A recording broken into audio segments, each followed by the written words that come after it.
বৈষ্ণবের চরণ সেবা করা কেন মনের ভেতরে একটা কষ্ট থেকে যায়, ভগবান আমাকে বেঁচে তুলে যত্ন নিয়েছে, তাই না? তাই সঙ্গে সঙ্গে ওই বিশ্বাবসু ঘরের ভেতর থেকে বাইরে বেরিয়ে এসে বলছে, বাবা তুই বামুনকে কেমন করবি, তুই জন্মগ্রহণ করবি কেমন করে, তোর তো জাত চলে যাবে। ভক্তমণ্ডলী ভক্তিমতী মায়েরা, কোন ব্রাহ্মণ যদি বলে থাকে আমি শুক্রের বাড়িতে যাই না, সেবা পাই না, তাহলে তিনি মহা মহা ব্রাহ্মণদের যখন উপনয়ন হয় তখন থেকে ভিক্ষা চাইতে যেতে হয়। ওই যে ভিক্ষা চাইতে যেতে হবে সেটা ব্রাহ্মণদের বাড়িতে চাওয়া যায় না, চাইতে হয় কাদের বাড়িতে? শুক্রের বাড়িতে। তাহলে আমি ব্রাহ্মণ, আমি শুক্রের বাড়ি যাই না, সেবা পাই না, আমার জাত চলে যাবে। যখন ভিক্ষা চাইতে যেতে হলো তখন তোমার যাত্রা কোথায় রইল? তাই বিদ্যাপতি বলছে, বাবা আমার জাত চলে যাবে না, আমি যদি ভজন সাধন ঠিকঠাক করে করি আপনাদের ঘরে থেকেই আমার ধর্মটা বজায় থাকবে, আমি আপনাদের ঘরেই থাকবো। সেই দিনের পর থেকে বিদ্যাপতি ব্রাহ্মণ সন্তান ওই সবরাজ বিশ্বাবসুর ঘরে থেকে গেল।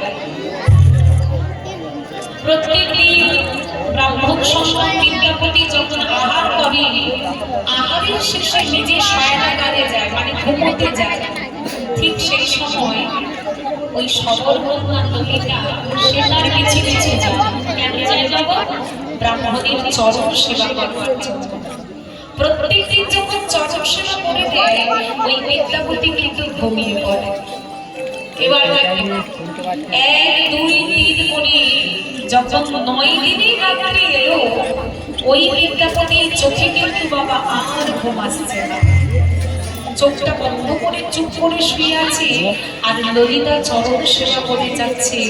গভীর রাত্রি হয়েছে, ললিতা জানতো না যে আজকে বিদ্যাপতি ঘুমোয়। সে যে ঘুমোয়নি সেটা কিন্তু ললিতা জানতো না, আর চরণ সেবা করেই যাচ্ছে।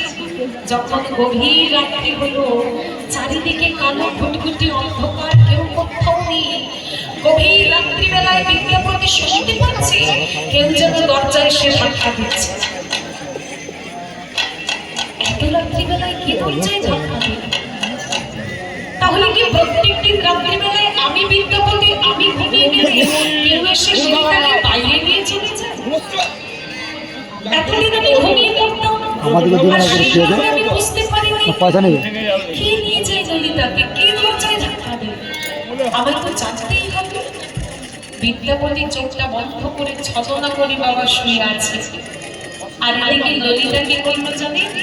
যখন ওই শব্দটা ললিতার কানে পৌঁছে গেল, চরণ সেবাটা বন্ধ করে দিয়ে 1 পা 2 পা করে হাঁটতে হাঁটতে